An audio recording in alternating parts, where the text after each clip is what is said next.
He really cut her. According to Gunnar Hansen, he really cut Marilyn Burns' finger in the infamous grandpa feeding scene. The prop knife, designed to pump out fake blood, wouldn't work after several takes. Finally, when no one was looking, Gunnar Hansen removed the tape from the knife that made it dull and really cut Marilyn's finger. Knowing this, that would mean that actor John Dugan,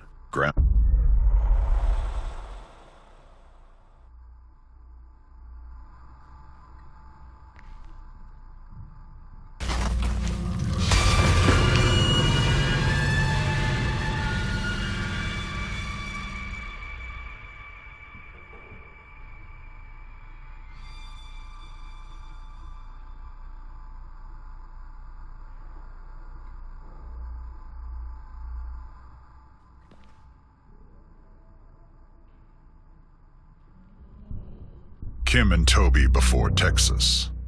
Kim Henkel and Toby Hooper met during the filming of Hooper's 1969 film Eggshells. 4 years later, they would go on to create the production company Vortex Inc. and co-create the Texas Chainsaw Massacre. Another Texas Chainsaw actor was also part of the Eggshells cast. Alan Danziger, better known as Jerry to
have similarities, investigators have nothing more to share at this time.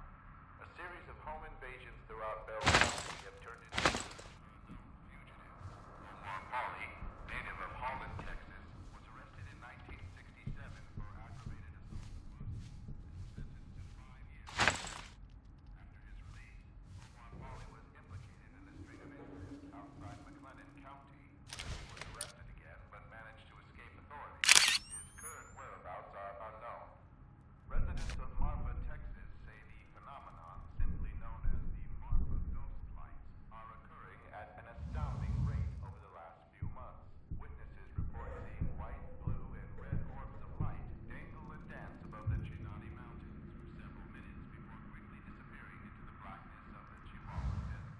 Although the lights have been visible for over 100 years, their origin remains a mystery.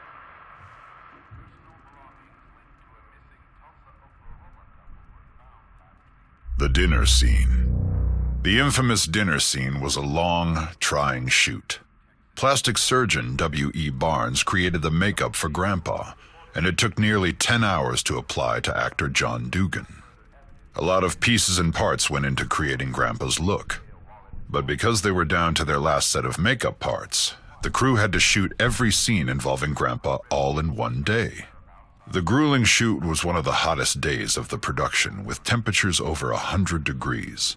The set windows were blacked out with black plastic in a house filled with cameras and lights that reached as high as 120 degrees inside. Because of the extreme heat on set, the food at the dinner table started to rot. The smell on set was ghastly for the entire cast and crew. All of the bones on the set were real, and combined with the lights that made them burn, released an unbearable smell. The combination of the stench with the extreme heat made a lot of the crew sick, and they'd take frequent trips outside to throw up. In the end, the brutal set brought a real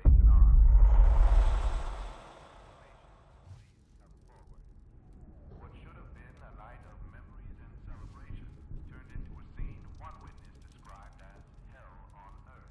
Teenagers at Dutton High School were celebrating an otherwise uneventful senior dance prior to identified as 33-year-old Lincoln Leader. His 24-year-old Matt Rayford entered the gymnasium with a variety of bladed weapons and began attacking. makeup set. Gunnar Hansen shared a lot of praise for his fellow cast members. In the 40th anniversary Blu-ray release's audio commentary, Hansen notes that actor Jim Sito, the cook, was probably the only actor in the movie who could look benign.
skin lampshades. Why was the film marketed as being based on true events? According to Kim Henkel, the film's marketing of being based on true events evolved over production. The famous crawl, for instance, was implemented to mark the story as an historical event that was more captivating, but wasn't meant to be taken seriously. Another inspiration for the story were tales Tobe Hooper was told by his family.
Evidence authorities locally intercepted years ago. The grotesque animal dioramas, composed of fox bones, have appeared in the two cities, yet their connection is unknown, but not likely coincidental. The youths are believed to be sisters, but authorities cannot confirm nor deny potential lineage. Citizens are encouraged to report any findings to the police.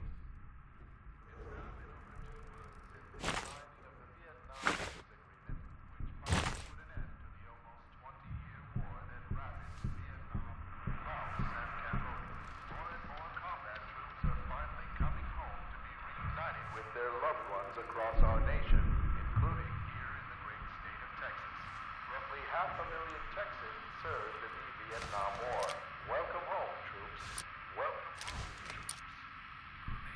Unidentified male have been discovered near Devil's River off Highway 163 in southwest Texas. A Cedar Canyon resident stumbled upon the scene while hunting early yesterday morning.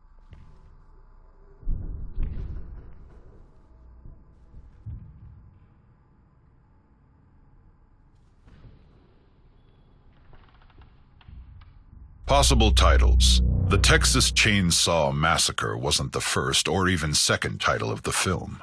The first two working titles were Head Cheese and Leatherface. Head Cheese was the first working title of the film, though, for most of principal photography.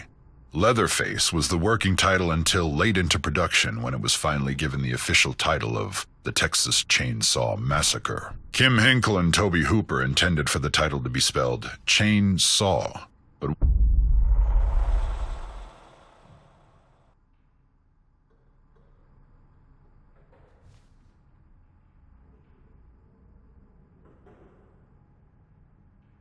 cheap thrills. Screenwriter Kim Henkel has said that one of the reasons he and Tobe Hooper wanted to make a horror film was their limited budget. If you have relatively little money, what are your possibilities? Henkel says. The clear answer was some sort of genre piece. Horror was the easiest because we felt that we didn't have to have any names in the cast. Production values weren't nearly so important as in some other realms, so it became the natural choice.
Friend of Leatherface.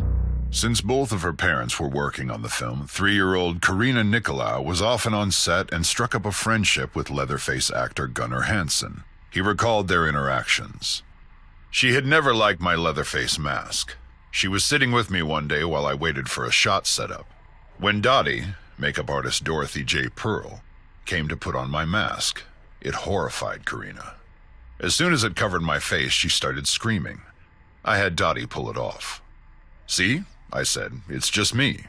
She calmed down, but when I put the mask on again, she started screaming again. I realized she was too young to make the leap, to see my transformation from Gunnar.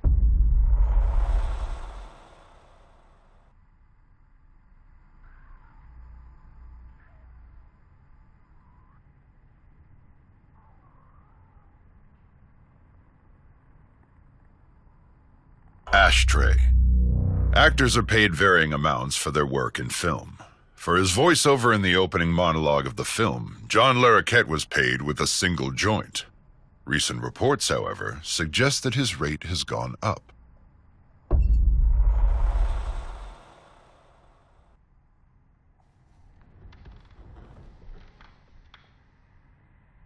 Preparing for the role.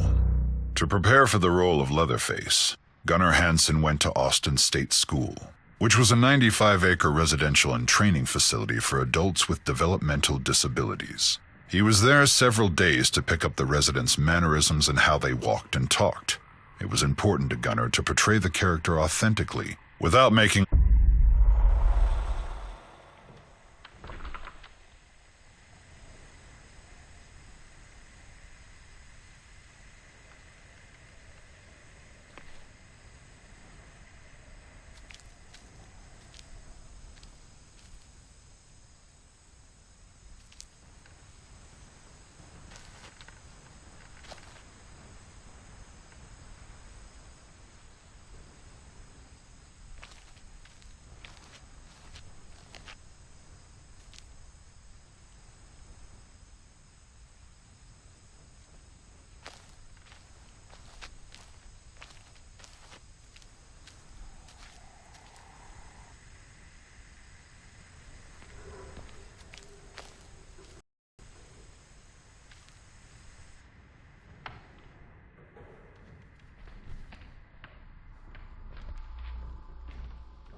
straight out of the 70s. The game developers at Gun Interactive and Sumo Digital Nottingham sourced real physical 1970s catalogs for the victims' outfits. In addition, they also used a huge online collection of early 1970s. curtain. Alan Danziger played Jerry, the van driver in the film. He prepared for his first on-camera meeting with Leatherface by being blindfolded. When the blindfold was removed for the initial take,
scaring a child. In the original movie shoot, the caterer, Sally Nicolau, was married to the location sound recordist, Ted Nicolau. The day they shot the meat hook scenes, Sally brought their then 3-year-old daughter, Karina, to set when she was delivering lunch. Unfortunately, little Karina saw Terry McMinn, Pam, on the meat hook and began crying and screaming. Her father...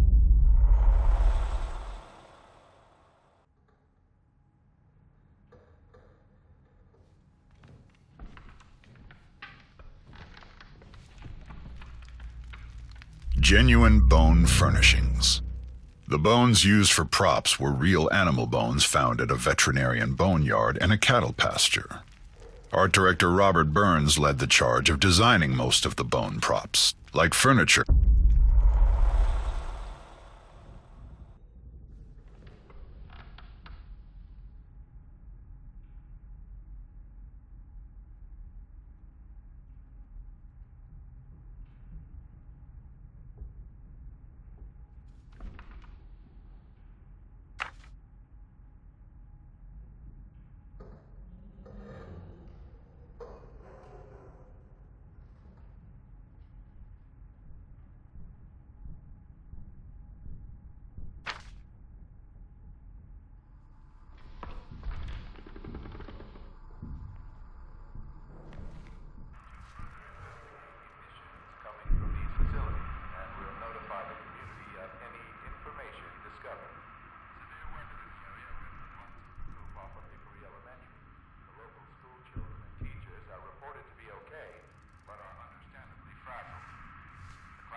The apprehension engine. Gun Interactive's own Wes Keltner led the direction of music for the Texas Chainsaw Massacre game.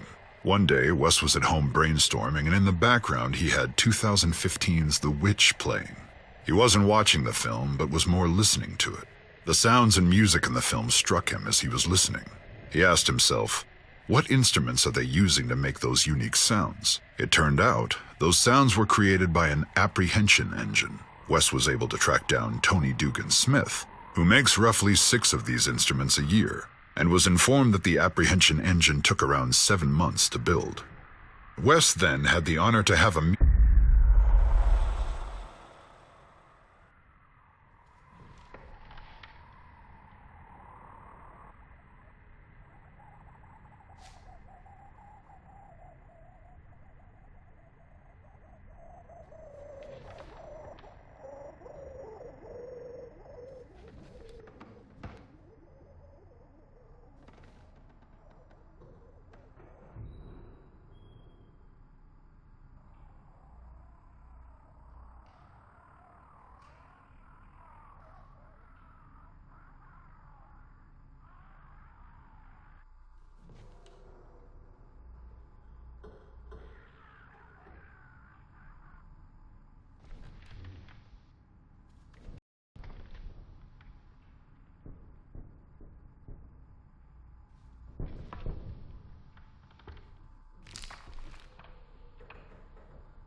Hitchhiker's camera.